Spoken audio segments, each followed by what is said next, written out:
ಕೃಷ್ಣಂ ವಂದೇ ಮಂಥಪಾಶಧರಂ ದಿವ್ಯಾರ್ಭಕಾಕೃತಿಂ ಶಿಖಾಬಂಧತ್ರಯೋಪೇತಂ ಭೈಷ್ಮೀಮಧ್ವಕರಾರ್ಚಿತಂ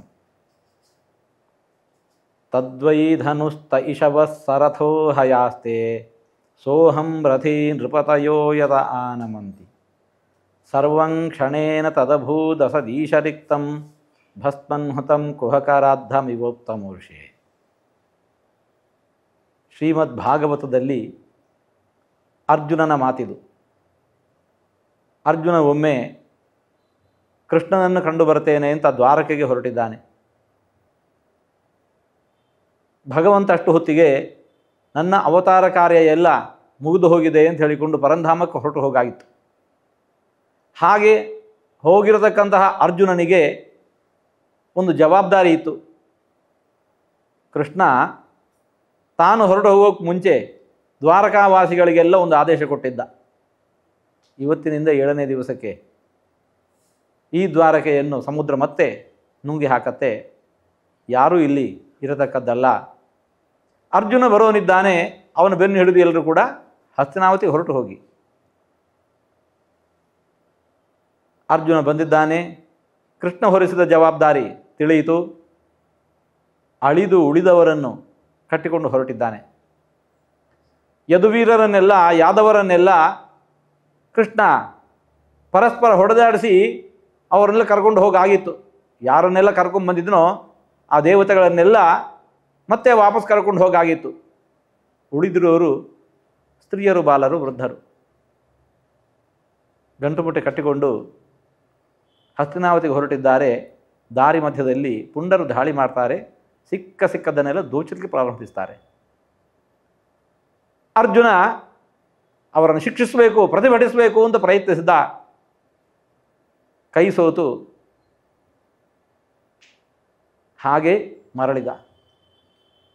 ಅತ್ಕೋತ ಹೋದ, ಭಾರೀ ಸೋಲು.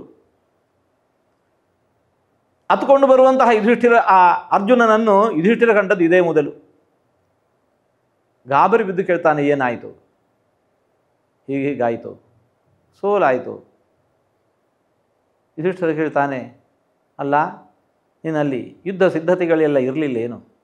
ಆಯುಧಗಳಿರಲಿಲ್ಲೇನು? ಯಾಕೆ ಸೋಲಾಯಿತು? ಆವಾಗ ಅರ್ಜುನ ಅಂದಿರುವ ಮಾತು, ಏನಿಲ್ಲ, 18 ದಿವಸಗಳ ಕಾಲ ನಡೆದಿರತಕ್ಕಂತಹ ಘೋರ ಸಂಗ್ರಾಮ, ಮಹಾಭಾರತ ಯುದ್ಧ. ಆ ಯುದ್ಧದಲ್ಲಿ ಎದುರಿಸಿದ್ದು ಅಂದಿಂಥವರನ್ನೆಲ್ಲ ಅತಿರಥ ಮಹಾರಥರು, ಭೀಷ್ಮರು, ದ್ರೋಣರು, ಕರ್ಣ, ಕೃಪ, ಶಲ್ಯ, ಅಶ್ವತ್ಥಾಮರು. ಇವರನ್ನೆಲ್ಲ ಎದುರಿಸುವ ವೇಳೆ ನನ್ನಲ್ಲಿ ಏನೆಲ್ಲ ಸಿದ್ಧತೆಗಳಿದ್ವೋ ಅಂಥ ಎಲ್ಲ ಸಿದ್ಧತೆಗಳು ಈಗಲೂ ಇದ್ವು. ತದ್ವೈ ಧನು, ಅಂತಹದ್ದೇ ಧನುಸ್ಸು. ತೈಷವ, ಅಂಥದ್ದೇ ಬಾಣಗಳು, ರಥ. ಎಲ್ಲಕ್ಕೂ ಮಿಗಿಲಾಗಿ ಒಳಗೆ ಕೂತಿರ್ತಕ್ಕಂತಹ ವ್ಯಕ್ತಿ ಆವತ್ತು ಯಾರೋ, ಇವತ್ತು ನಾನೇ.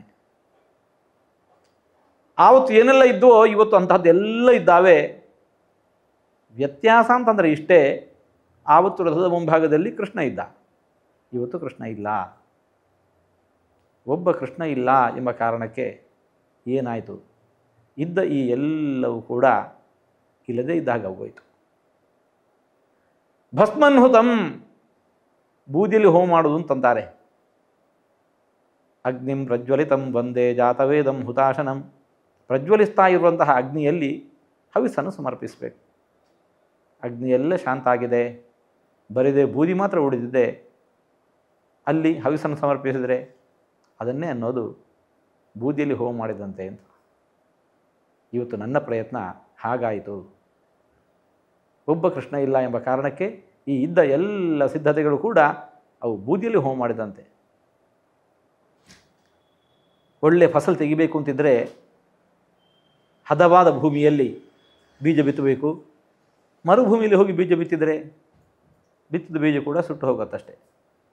ನನ್ನ ಪ್ರಯತ್ನ ಇವತ್ತು ಹಾಗಾಯಿತು, ಮರುಭೂಮಿಯಲ್ಲಿ ಹೋಗಿ ಬಿತ್ತಿದ ಹಾಗಾಯಿತು. ಯಾಕೆ? ಒಬ್ಬ ಕೃಷ್ಣ ಇಲ್ಲ. ಕೃಷ್ಣ ಜೊತೆಯಲ್ಲಿ ಇದ್ದಾನೆ ಅಂತಂದರೆ ಏನು ಅರ್ಜುನನ ವೈಭವ. ಯತ್ರ ಯೋಗೇಶ್ವರ ಕೃಷ್ಣ ಯತ್ರ ಪಾರ್ಥೋ ಧನುರ್ಧರ ತತ್ರ ಶ್ರೀ ವಿಜಯ ಭೂತಿ ಧ್ರುವಾನಿ ತಿರ್ಮತಿರ್ಮಮ. ಕೃಷ್ಣ ಜೊತೆಯಲ್ಲಿ ಇಲ್ಲ ಅಂದರೆ ನನ್ನ ಸ್ಥಿತಿ ಹೀಗೆ. ಯಾರು ಆಡಿದ ಮಾತಿದ್ದು? ಯಾರೋ ಒಬ್ಬ ಸಾಮಾನ್ಯ ವ್ಯಕ್ತಿ ಅಲ್ಲ, 3 ಲೋಕದ ಅಧಿಪತಿಯಾಗಿರತಕ್ಕಂಥ ಇಂದ್ರನೇ ಅರ್ಜುನನಾಗಿ ಬಂದವ. ಕೃಷ್ಣನ ಸಹಾಯ ಇಲ್ಲ ಅಂತಂದರೆ ನನ್ನ ಸ್ಥಿತಿಯೇ ಹೀಗೆ ಅಂತ ಹೇಳಿಕೊಂಡು ಅಂಥ ಅರ್ಜುನನೇ ಅಂತ ಇದ್ದಾನೆ ಅಂತಂದರೆ ನಮ್ಮೆಲ್ಲರ ಬದುಕಿನಲ್ಲಿ ಭಗವಂತ ಅನುಗ್ರಹದ ಪಾಲು ಅದೆಷ್ಟು ಅನ್ನೋದನ್ನು ನಾವೆಲ್ಲ ಗ್ರಹಿಸಿಕೊಳ್ಳಬೇಕು. ಶ್ರೀಮದ್ ಆಚಾರ್ಯರು ನಮ್ಮೆಲ್ಲರಿಗೂ ಮೂಲ ಗುರುಗಳು. ಅದಕ್ಕೋಸ್ಕರ ಅಂದರು,